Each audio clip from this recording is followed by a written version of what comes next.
Assalamualaikum warahmatullahi wabarakatuh. Adam hidup selama 930 tahun setelah penciptaan, sekitar 3760-2830 sebelum Masehi, sedangkan Hawa lahir ketika Adam berusia 130 tahun. Al-Quran memuat kisah Adam dalam beberapa surat, di antaranya Al-Baqarah 30-38 dan Al-A'raf 11-25. Wujud Adam menurut hadis Muhammad yang diriwayatkan oleh Imam Bukhari. Adam memiliki postur badan dengan ketinggian 60 hasta, kurang lebih 27,432 meter. Hadis mengenai ini pula ditemukan dalam riwayat Imam Muslim dan Imam Ahmad, namun dalam sanad yang berbeda. Sosok Adam digambarkan sangat beradab sekali, memiliki ilmu yang tinggi dan ia bukan makhluk purba. Ia berasal dari surga yang berperadaban maju, turun ke muka bumi bisa sebagai makhluk asing dari sebuah peradaban yang jauh lebih maju dan cerdas, dari peradaban di bumi sampai kapanpun. Oleh karena itulah Allah menunjuknya sebagai khalifah, pemimpin, di muka bumi. Dalam gambarannya ia adalah makhluk yang teramat cerdas, sangat dimuliakan oleh Allah, memiliki kelebihan yang sempurna dibandingkan makhluk yang lain sebelumnya dan diciptakan dalam bentuk yang terbaik, sesuai dengan surah Al-Isra 70, yang berbunyi. Dan sesungguhnya telah kami muliakan anak-anak Adam, kami angkat mereka di daratan dan di lautan, kami beri mereka rezeki dari yang baik-baik dan kami lebihkan mereka dengan kelebihan yang sempurna atas kebanyakan makhluk yang telah kami ciptakan. Dalam surah At-Tin ayat 4 yang berbunyi, sesungguhnya kami telah menciptakan manusia dalam bentuk yang sebaik-baiknya. Menurut riwayat di dalam Al-Quran, ketika Nabi Adam baru selesai diciptakan oleh Allah, seluruh malaikat bersujud kepadanya atas perintah Allah. Lantaran kemuliaan dan kecerdasannya itu, menjadikannya makhluk yang punya derajat amat tinggi di tengah makhluk yang pernah ada, sama sekali berbeda jauh dari gambaran manusia purba menurut Charles Darwin, yang menjadi makhluk purba berpakaian seadanya. Makhluk sebelum Adam mengenai penciptaan Adam sebagai khalifah di muka bumi diungkapkan dalam Al-Quran. Dan, ingatlah, ketika Tuhanmu berfirman kepada malaikat, sesungguhnya aku hendak menjadikan seorang khalifah di bumi. Mereka bertanya, tentang hikmat ketetapan Tuhan itu dengan berkata, adakah engkau ya Tuhan kami hendak menjadikan di bumi itu orang yang akan membuat bencana dan menumpahkan darah, berbunuh-bunuhan, padahal kami senantiasa bertasbih dengan memuji-Mu dan mensucikan-Mu. Tuhan berfirman, sesungguhnya aku mengetahui akan apa yang kamu tidak mengetahuinya. Menurut syariat Islam, Adam tidak diciptakan di bumi, tetapi diturunkan di muka bumi sebagai manusia dan diangkat, ditunjuk, Allah sebagai khalifah, pemimpin, pengganti, penerus, di muka bumi atau sebagai makhluk pengganti yang sebelumnya sudah ada makhluk lain. Maka dengan kata lain adalah, Adam bukanlah makhluk berakal pertama yang memimpin di bumi. Dalam Al-Quran disebutkan 3 jenis makhluk berakal yang diciptakan Allah yaitu manusia, jin, dan malaikat. Manusia dan jin memiliki tujuan penciptaan yang sama oleh karena itu sama-sama memiliki akal yang dinamis dan nafsu namun hidup pada dimensi yang berbeda. Sedangkan malaikat hanya memiliki akal yang statis dan tidak memiliki nafsu karena tujuan penciptaannya sebagai pesuruh Allah. Tidak tertutup kemungkinan bahwa ada makhluk berakal lain selain ketiga makhluk ini. Dari ayat Al-Baqarah 30, banyak mengundang pertanyaan, siapakah makhluk yang berbuat kerusakan yang dimaksud oleh malaikat pada ayat di atas? Surah Al-Hijr ayat 27 berisi, kami telah menciptakan jin sebelum Adam, dari api yang sangat panas. Dari ayat ini, ulama berpendapat bahwa makhluk berakal yang dimaksud tidak lain adalah jin seperti dalam kitab tafsir Ibnu Katsir mengatakan, yang dimaksud dengan makhluk sebelum Adam diciptakan adalah jin yang suka berbuat kerusuhan. Menurut salah seorang perawi hadis yang bernama Taus Al-Yamani, salah satu penghuni sekaligus penguasa pemimpin di muka bumi adalah dari golongan jin.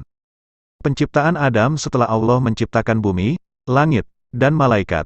Allah berkehendak untuk menciptakan makhluk lain yang nantinya akan dipercaya menghuni, mengisi, serta memelihara bumi tempat tinggalnya.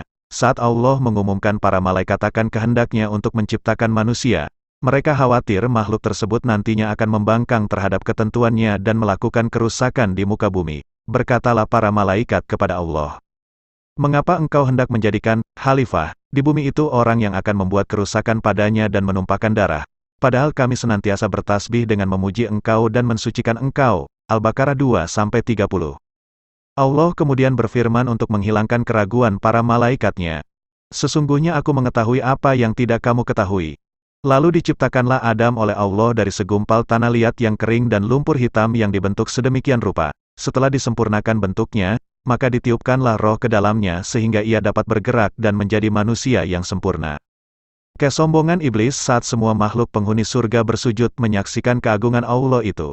Hanya iblis dari bangsa jin yang membangkang dan enggan mematuhi perintah Allah karena merasa dirinya lebih mulia, lebih utama, dan lebih agung dari Adam. Hal itu disebabkan karena iblis merasa diciptakan dari unsur api, sedangkan Adam hanyalah dari tanah dan lumpur. Kebanggaan akan asal-usul menjadikannya sombong dan merasa enggan untuk bersujud menghormati Adam seperti para makhluk surga yang lain. Disebabkan oleh kesombongannya itulah, maka Allah menghukum iblis dengan mengusirnya dari surga dan mengeluarkannya dari barisan para malaikat disertai kutukan dan laknat yang akan melekat pada dirinya hingga kiamat kelak. Di samping itu, ia telah dijamin sebagai penghuni neraka yang abadi.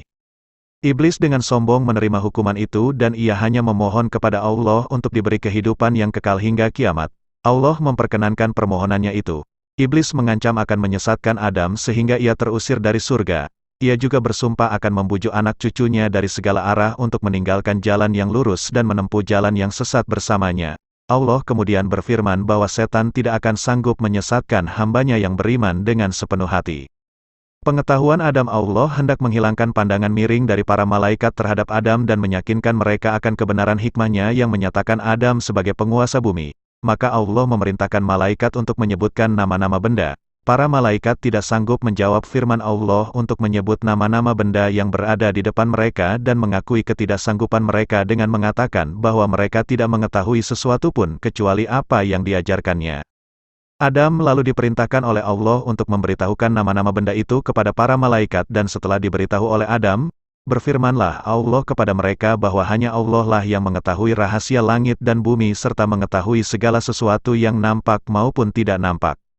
Ini menunjukkan bahwa manusia memiliki akal yang dinamis, sedangkan malaikat hanya memiliki akal yang statis sehingga hanya mengetahui hal-hal yang diajarkan langsung oleh Allah saja. Adam menghuni surga. Adam diberi kesempatan oleh Allah untuk tinggal di surga dulu sebelum diturunkan ke bumi. Allah menciptakan seorang pasangan untuk mendampinginya. Adam memberinya nama Hawa. Menurut cerita para ulama, Hawa diciptakan oleh Allah dari salah satu tulang rusuk Adam sebelah kiri sewaktu dia masih tidur sehingga saat dia terjaga, Hawa sudah berada di sampingnya. Allah berfirman kepada Adam, "Hai Adam, diambillah oleh kamu dan istrimu surga ini, dan makanlah makanan-makanannya yang banyak lagi baik di mana saja yang kamu sukai, dan janganlah kamu dekati pohon ini, yang menyebabkan kamu termasuk orang-orang yang zalim." Tipu daya iblis sesuai dengan ancaman yang diucapkan saat diusir oleh Allah dari surga akibat pembangkangannya. Iblis mulai berencana untuk menyesatkan Adam dan Hawa yang hidup bahagia di surga yang tenteram dan damai dengan menggoda mereka untuk mendekati pohon yang dilarang oleh Allah kepada mereka. Iblis menipu mereka dengan mengatakan bahwa mengapa Allah melarang mereka memakan buah terlarang itu karena mereka akan hidup kekal seperti Tuhan apabila memakannya. Bujukan itu terus-menerus diberikan kepada Adam dan Hawa sehingga akhirnya mereka terbujuk dan memakan buah dari pohon terlarang tersebut. Jadilah mereka melanggar ketentuan Allah sehingga Dia menurunkan mereka ke bumi. Allah berfirman, "Turunlah kamu, sebahagian kamu menjadi musuh bagi yang lain, dan bagi kamu ada tempat kediaman di bumi, dan kesenangan hidup sampai waktu yang ditentukan." Mendengar firman Allah tersebut, sadarlah Adam dan Hawa bahwa mereka telah terbujuk oleh rayuan setan sehingga mendapat dosa besar karenanya. Mereka lalu bertaubat kepada Allah dan setelah taubat mereka diterima. Allah berfirman, "Turunlah kamu dari surga itu, kemudian jika datang petunjukku kepadamu, maka barang siapa yang mengikuti petunjukku, niscaya tidak ada kekhawatiran atas mereka dan tidak pula mereka bersedih hati." Al-Baqarah 2-38. Adam dan Hawa turun ke bumi. Adam dan Hawa kemudian diturunkan ke bumi dan mempelajari cara hidup baru yang berbeda jauh dengan keadaan hidup di surga.